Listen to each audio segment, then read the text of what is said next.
রামচন্দ্র আশ্রয় দিয়েছিলেন শরণাগতকে। রামচন্দ্র ত্রাণ করেন শরণাগতকে, সে যত অপরাধ করুক না কেন, কেবল একটু যদি শরণাপন্ন হয়ে যায় রামের চরণে, তাকে কৃপা করবেন, তার সকল অপরাধ ক্ষমা করে দিবেন। হ্যাঁ, কিন্তু সেটা রাবণ করেনি। কিন্তু ওই বিভীষণকে কোলে বসিয়েছিল, আদর করেছিল, অগ্নি সাক্ষী রেখে মিত্রতা স্থাপন করেছিল।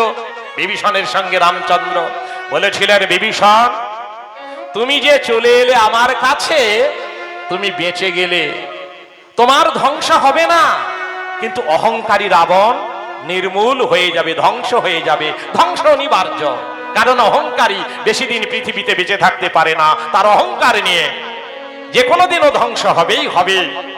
এখানে মায়েরা, এই যে মা আমার মায়ের বয়সী, তো আগেকার দিন ওই কলাই ভাঙা চাক দেখেছেন, আপনারা তো ভেঙেইছেন। হ্যাঁ, এখনকার দিনের বৌমারা জানবে না, আপনারা জানবেন। আমার মাও ভেঙেছে, আমার ঘরেও আছে, হরশঙ্করপুরে, বেশি দূর নয়, কাছাকাছি বাড়ি। তো এই যে চাক, তাহলে চাকটা মানে দুটো চাক, দুটো পাটে ভাগ, মাঝখানে একটা কাঠি, একটা বাঁশ কাঠি ঢোকানো থাকতো, ঠিক আছে, বাঁশ কঞ্চা কেটে মোটা রকম। আমিও চাক ঘুরিয়েছি, কলাই ভেঙেছি। হ্যাঁ, খেসারি চাষ হতো, আপনারা সব জানেন, মুগ ডাল, খেসারি ডাল ভাঙা হতো। আচ্ছা, একটা গর্ত থাকতো মাঝখানে, কলাইগুলি সেখানে দেওয়া হতো, আর সাইডে একটা ছোট্ট একটু দাগ থাকতো, সেই দাগে একটা কাঠি দিয়ে বন বন করে ঘোরালে কলাইগুলি ভেঙে যেত। যেই কলাইটি ওই খুঁটির কাছে পৌঁছে যেত, মা বলুন তো সেই কলাই কি ভাঙতো? তাহলে আপনাদের একটা কাজ দিয়ে আপনারা বিচার করুন, প্রভুকে যারা ধরে থাকবেন তাদের বিনাশ হবে না।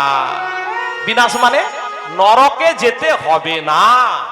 গোবিন্দ ভালো জায়গায় নিয়ে যাবেন, ভালো জন্ম দিবেন। নিতাই গৌর প্রেমানন্দে হরি হরি বল, হরি হরি বল। আমি বলেছি, আপনার সাধনার ক্ষেত্রে আমি যদি কিছুটা একটু ভালো দাগ দিয়ে যেতে পারি, সেই দাগটা আপনাদের জীবনে মনে থাকবে। এইটুকু মনে রাখবেন, যে কলাই খুঁটির গোড়ায় চলে গেলে সে কলাই ভাঙে না।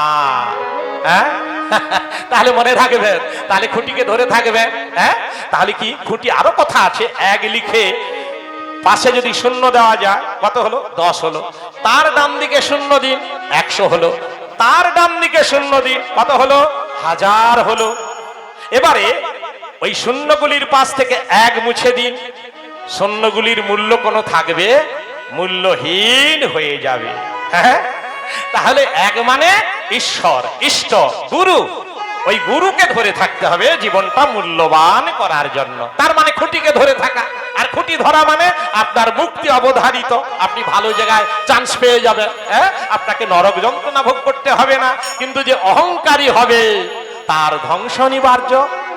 এমন অবস্থায় রামচন্দ্র বসে আছেন সাগরের তীরে, অহংকারী রাবণ বধ হয়েছে, সীতা উদ্ধারের পালা, কিন্তু বিভীষণের আদৌ ভালো লাগছে না। দেখুন, বিভীষণ এতদিন রামের সঙ্গে ছিল, সে তো রাজা হয়নি, আজকে রাজা করে বসে দিয়েছে রামচন্দ্র। রামচন্দ্র রাজা করে বসে দিয়েছে। হ্যাঁ, তিনি ওই লঙ্কার রাজা বিভীষণ ধর্মরাজ্য প্রতিষ্ঠা করে দিয়েছে, তার গৃহিণী সরমাকে রানী করে বসিয়েছে। কত আনন্দ হওয়ার কথা, রাজা বলে কথা। কিন্তু না, যারা ভক্ত, ঐশ্বর্যের কাজ, ভগবানের চরণ লাভ যে করেছে, তার রাজ ঐশ্বর্য অতি তুচ্ছ, তার মোটেই ভালো লাগছে না, মোটেই ভালো লাগছে না। সর্বদা সেই রামের কথাই ভাবছে। মহাভারতে কুন্তী দেবী যখন কুরুক্ষেত্রের যুদ্ধে পাণ্ডবরা জয়ী হয়ে গেলেন, কুরু পাণ্ডবের যুদ্ধে কৌরবরা ধ্বংস হয়ে গেল, এবারে কৃষ্ণ বলছেন, যুধিষ্ঠির দাদাকে রাজা করে বসিয়েছি, তোমাদের চাকর নফর, বাড়ি গাড়ি, রাজ সিংহাসন সবই তো তোমাদের, আমি এখন আসি পিসিমা, আমি বিদায় নিচ্ছি। তখন কুন্তী দেবী কেঁদে বলেছিলেন, বাবা কৃষ্ণ, যখন আমরা ভিখারি ছিলাম ভগবান আমাদের পাশে পাশে থাকতো, এখন রাজ ঐশ্বর্য পেয়ে গেছি, কৃষ্ণ কেমন পালিয়ে যাচ্ছে, ভগবান পালিয়ে যাচ্ছে। তাই মায়েরা, বাবারা, অনন্ত ঐশ্বর্যের মালিক হবেন, কখনোই ভগবানের কাছে প্রার্থনা করবেন না, বিপদ আছে। হ্যাঁ, যে হে প্রভু, আমি অনন্ত ঐশ্বর্য চাই না, তোমার দুখানি চরণ তুমি দাও। একটু একটু করে বলবো, আপনারা সব বুঝতে পারবেন, খুব সুন্দর, খুব ভালো লাগবে।